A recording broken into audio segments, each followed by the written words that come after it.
Hi everyone, welcome back to the channel where we try to make sense of a world that seems to be heading straight into the abyss. Today I'm going to talk about a story so wild it makes your favorite Netflix drama look like a docu-series about paint drying. We'll dance through TikTok, fly over Hollywood, drop into the Pentagon and even crash a charity gala, all while following a cast of characters who would make the Marvel Cinematic Universe jealous. And yes, there will be some sarcasm. You have been warned. And of course, like clockwork with pieces like this, I went full Sherlock on it and wrote an in-depth report on my Substack. This isn't some watered-down highlight reel, it's the full dossier. Names, dates, dollar amounts, the whole shebang. Plus, it's virtually sourced to the nth degree, so if you think I'm pulling a fast one, all you have to do is check the receipts yourself. So no need to take my word for it, put on your detective hat and dig in. Links in the description. So, picture this. A social media app owned by a Chinese company. A database giant with a Hawaiian island. A Hollywood studio run by the island's owner's son. Philanthropic billions flowing to a foreign military. And a public that's starting to say, wait a minute, why are we cheering this? That's right, we are diving into how tech conglomerates, media mergers, defense contracts and generous donations intertwine with US-Israel relations. It sounds like this setup to a joke, but the punchline is very real. First, let's talk about TikTok. In 2022, TikTok's parent company, ByteDance, found itself under the watchful eye of the Committee of Foreign Investments in the United States. Lawmakers were claiming they were worried that Chinese servers might be sipping on your dance videos and your personal data like they were bubble tea. To calm those fears, TikTok announced it would move all US data into servers run by Oracle. Now, Oracle is not just a random company that makes your favorite database management systems. It's also a major US defense contractor. In 2024, the Defense Information Systems Agency gave Oracle the green light to store secret-level classified data. Basically, the same company that might store your #HotGirlsSummer playlist is also storing secrets about military operation. Talk about multitasking. But it gets better or worse depending on how you feel about surveillance. Larry Ellison, Oracle's co-founder and second richest man on this planet, watch out Elon, Larry's coming for you, is known for three things. His love for yards, his enthusiasm for watching everything, everywhere, every time, and his unwavering support for Israel.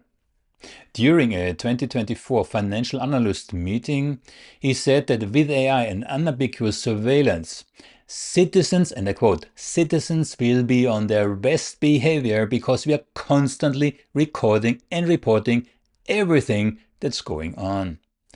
Pause for this one. That's not a line from 1948. It's not coming from China either. That's a US billionaire predicting a world where your worst fear isn't spilling coffee over your laptop, but having your entire life streamed into a government database. So when Oracle offered to buy TikTok's US operations, you can see why some folks did a double take.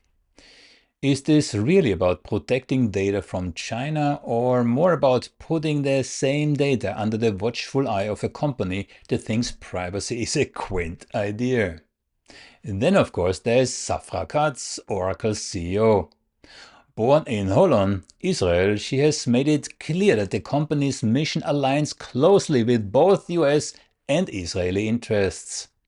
At the Jerusalem data center launch, she reportedly said that employees uncomfortable with supporting Israel might not be a good fit. That's probably true. Imagine applying for a job managing spreadsheets and being told you need to have a strong pro-Israel geopolitical belief about the Middle East. No pressure. This brings us to the philanthropic side of this story. Oracle isn't just moving data, it's also moving money. In 2024, at the Friends of the Israel Defense Force Gala, I almost break my tongue, in Los Angeles, Larry Ellison donated $16.6 million US. The event raised over $53 million. Yes, in one evening they raised enough to build a college campus or feed a small nation, but the money goes to support the IDF. For context, another FIDF gala in 2014 collected only $33.5 million, including $10 million from Ellison and $1.8 million from Michael and Susan Dell. We will come to Dell a bit later. And you thought your own cake sale for the PTA was impressive. But it's not just Oracle. Michael Bloomberg, the former New York City mayor and founder of the financial data empire that shares his name, donated $44 million to Magen David Adom, Israel's emergency medical services, in 2023. Then, after fighting flared in northern Israel in 2024, he donated 100 million shekels, that's about $28 million, to rebuild towns in the region. If you ever wondered what it's like to have a buy one get one free approach to philanthropy, Bloomberg might be just your guy. In a sane world, we would ask some obvious questions like, why are wealthy Americans funding a foreign military when domestic veterans charities struggle to even keep their lights on? And you might say that people can spend their money however they please and that Israel is a strategic ally of America. It's the classic my money, my rules argument with a side of international diplomacy mixed into it.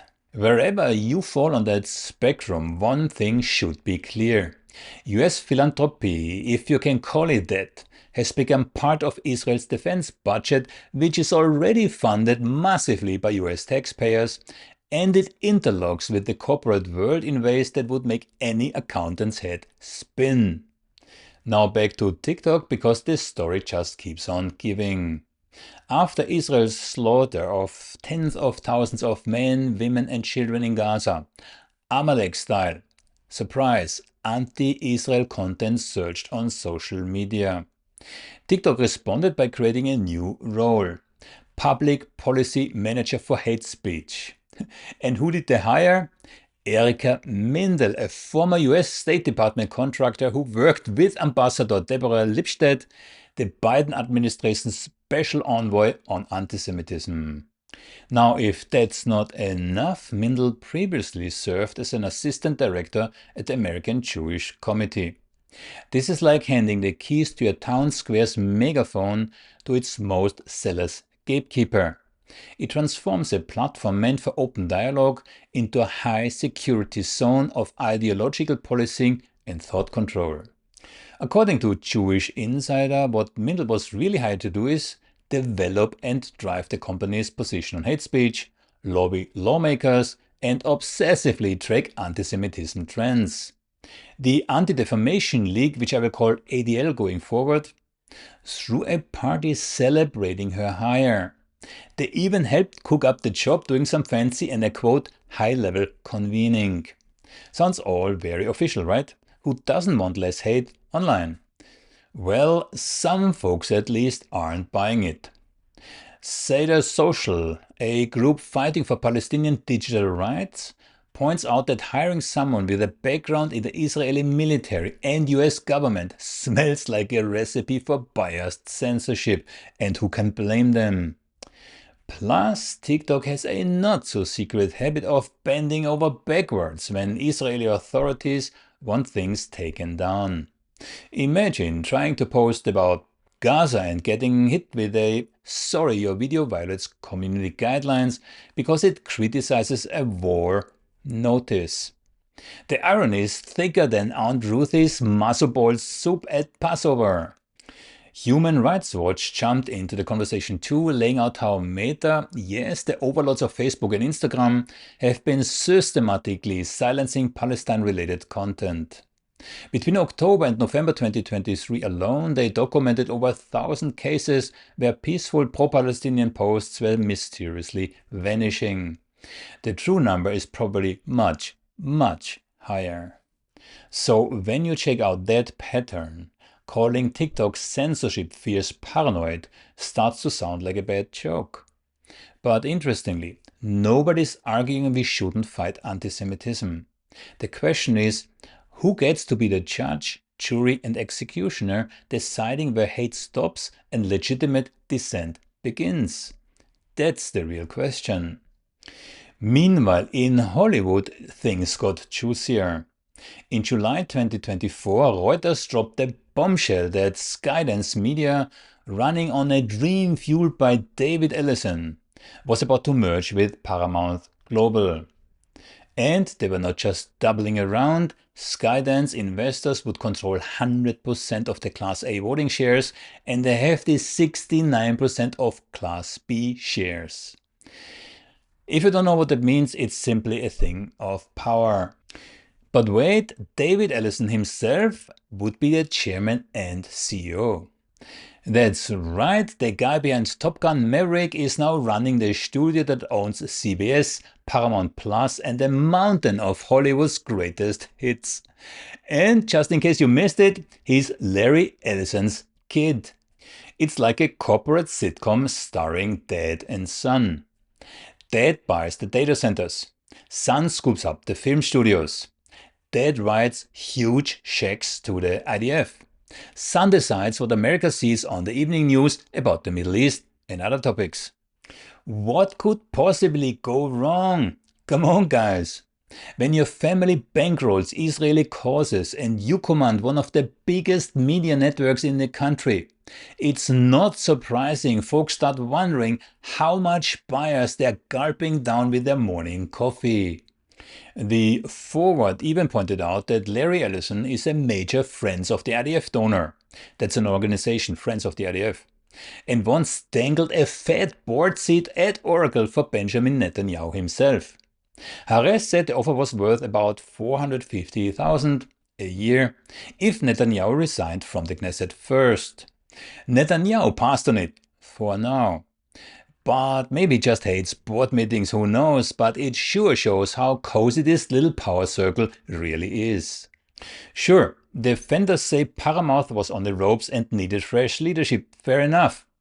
But when your news and entertainment empire start looking less like independent voices and more like a family business with a one-sided political agenda, trust isn't just eroded, it's on life support. And after journalists have been getting laid off and voices silenced for years, losing even more independence, yep, democracy is definitely not ordering that special. Now let's circle back to our favorite power trio: Oracle, the Pentagon and TikTok. You might think it's a little odd for a Silicon Valley company to be storing top secret military files, but nope, that's just Tuesday today.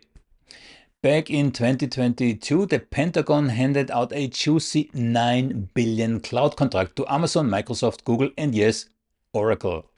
So the same folks who get the Amazon package to your door in a blink of an eye are also running the digital backbone of war and surveillance.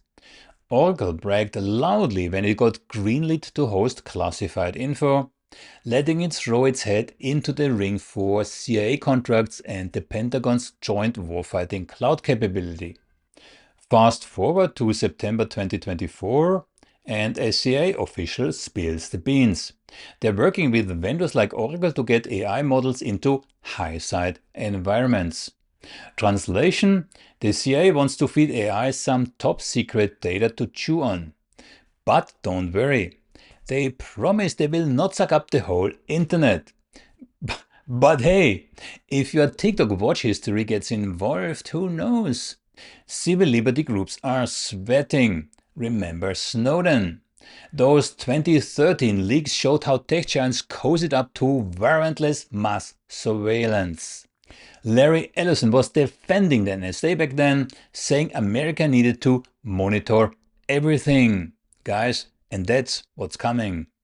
Now, more than a decade later, Ellison's predicting a future where we're on our best behavior because Big Brother is always watching. His words: if irony were a currency, we all be billionaires by now. Alright, and here's the plot twist nobody is screaming about loud enough. While all the big corporate deals are happening behind closed doors, Americans are starting to change their tune about Israel's military moves. A September 2025 poll by the Associated Press and NORC showed about half of Americans now think Israel's response in Gaza has gone too far. That's up from 40% back in November 2023. Among Democrats it's even spikier. Nearly 7 out of 10 agree, up from 58%. Even some independents and Republicans are hopping on this bandwagon. Though let's be honest, the GOP still leans pretty pro-Israel. No question about that. And here's the really interesting part. All of this is hobnobbing with corporate money flowing into one narrative just as the public's patience for it is running out. It's the kind of dissonance that screams conspiracy theory fuel, which nobody wants, but ignoring that gap is like pretending the elephant in a room is just a slightly oversized hamster. The money talks, the media echoes, and the people? Well, they're starting to ask some seriously uncomfortable questions. Alright, if we put all those puzzle pieces together, what do we get? Not a secret master plan, but more of an awkward web of incestuous interests. Oracle's thirst for TikTok's data and those sweet Pentagon cloud contracts. TikTok's just trying to avoid getting banned in the US and to look like the responsible kid on the block. The ADL's busy fighting anti-Israel voices, self-serving philanthropists are throwing cash, massive cash, at Israeli causes, and the CIA? They want your data so that their AI can crunch their secrets faster than a toddler with a cookie. Meanwhile, the public just wants someone, anyone, to be accountable. And hey, David Ellison still wants to roll the dice making more movies with Tom Cruise.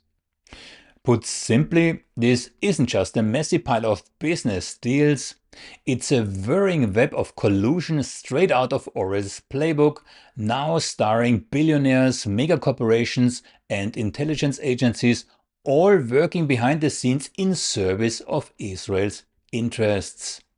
These tangled interests don't just coexist, they shape the very airwaves and data streams we all breathe.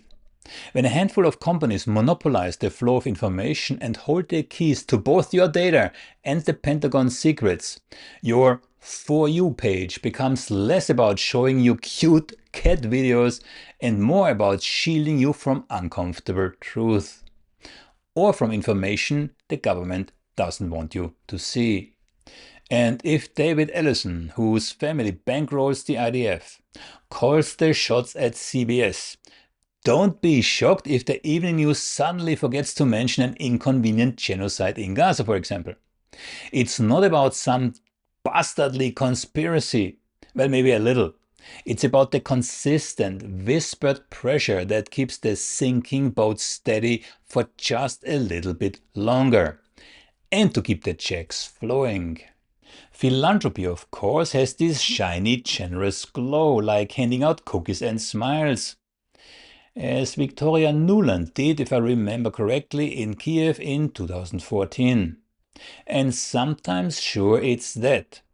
But let's not kid ourselves, it's also soft power in fancy shoes.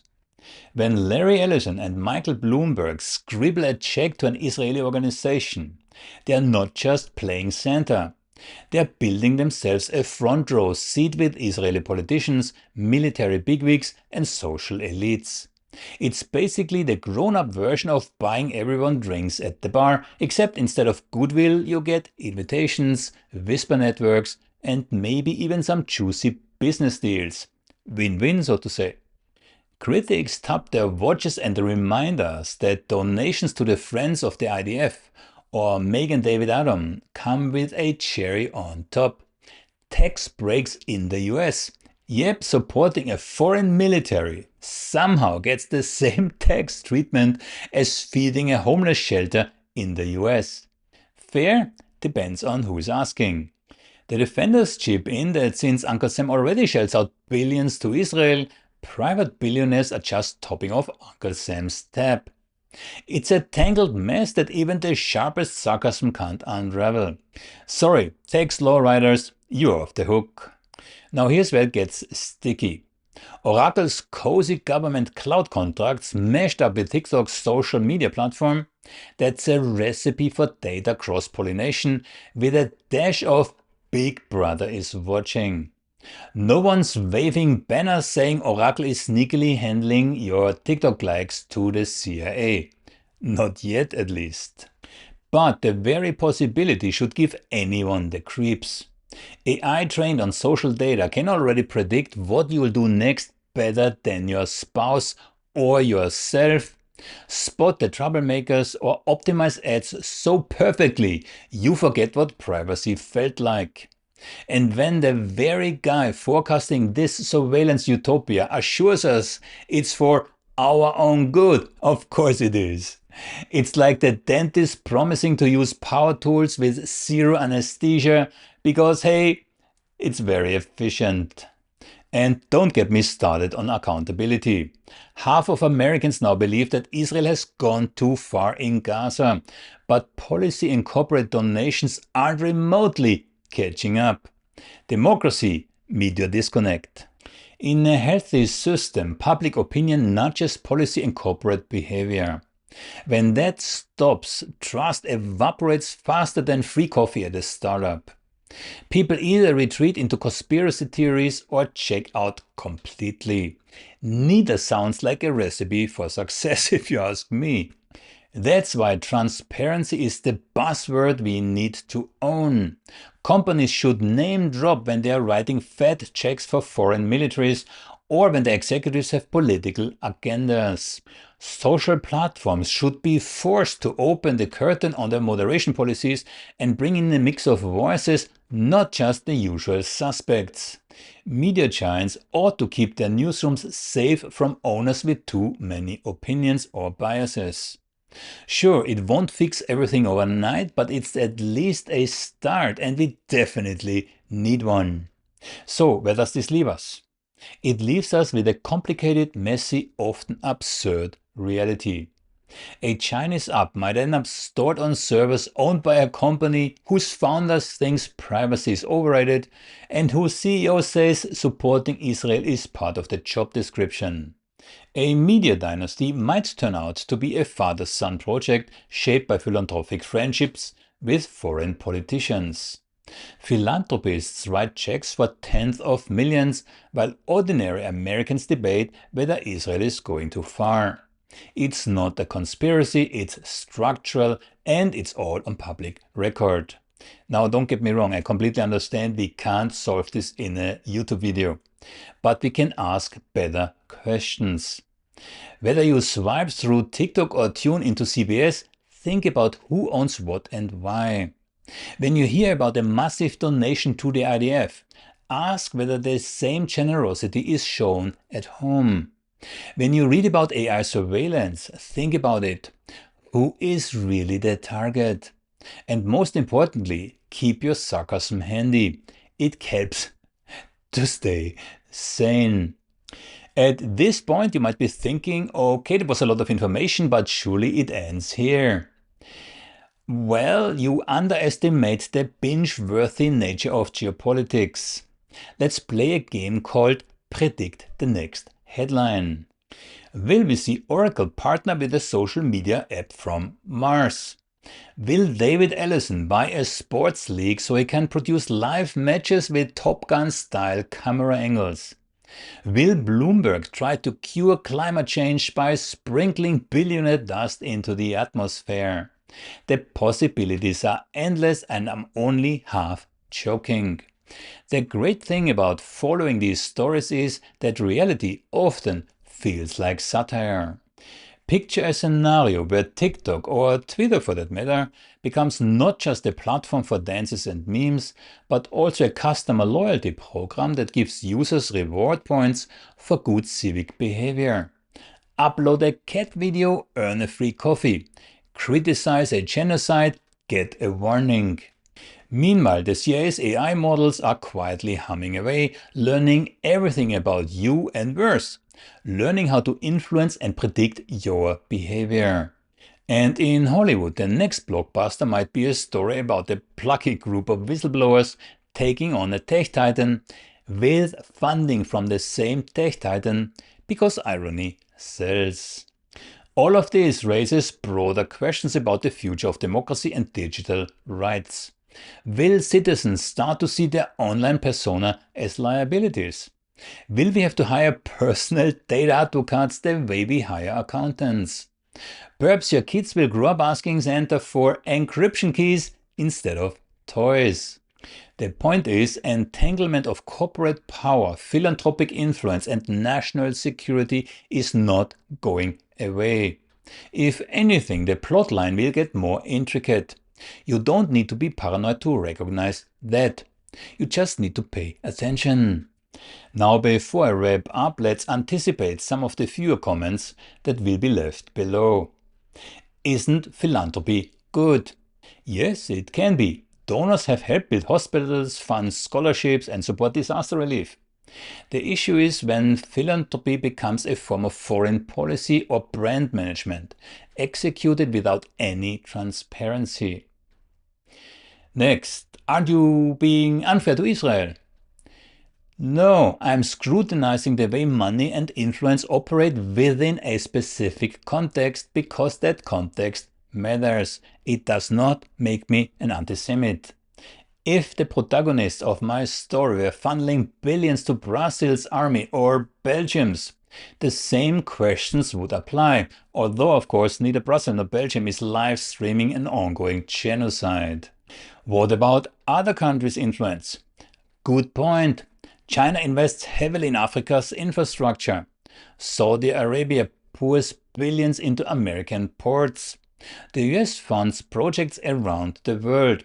All of this deserves scrutiny, because all of it comes with a price tag. My focus today is on the US-Israel ties because the intersection of tech, media and military have reached a moment of convergence that we simply can no longer ignore. Are you suggesting a boycott? Absolutely, but here in this clip I'm suggesting vigilance. Be mindful of where your data goes, who owns your news, and which causes your favorite billionaire champions. Asking questions isn't the same as canceling. It's the opposite. It's democratic engagement. And for those who will inevitably say, why so sarcastic? Well, sarcasm is one of the last tools we have to cope with absurdity.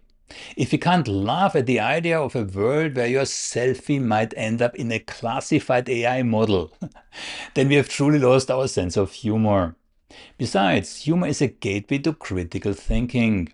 When you laugh, you process. When you process, you learn. When you learn, you might just vote differently or demand change. And that's the whole point, isn't it?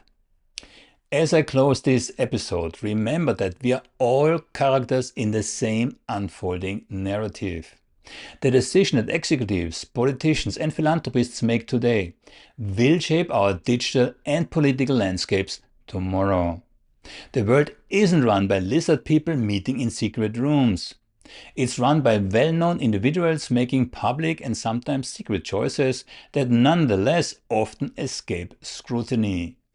Our task is to keep watching, keep asking, and yes, keep joking when appropriate. Because while these issues are serious, that doesn't mean we have to be solemn all the time. Now, if you stuck around this long, congratulations, you are ahead of the pack and nobody can take this away from you. You are now more informed than most people who scroll past headlines. I hope this deep dive has given you tools to think critically about the relationships between tech companies, media conglomerates and foreign policy.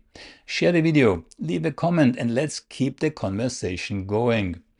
Until next time, stay curious, stay skeptical and remember, always look beyond the headlines.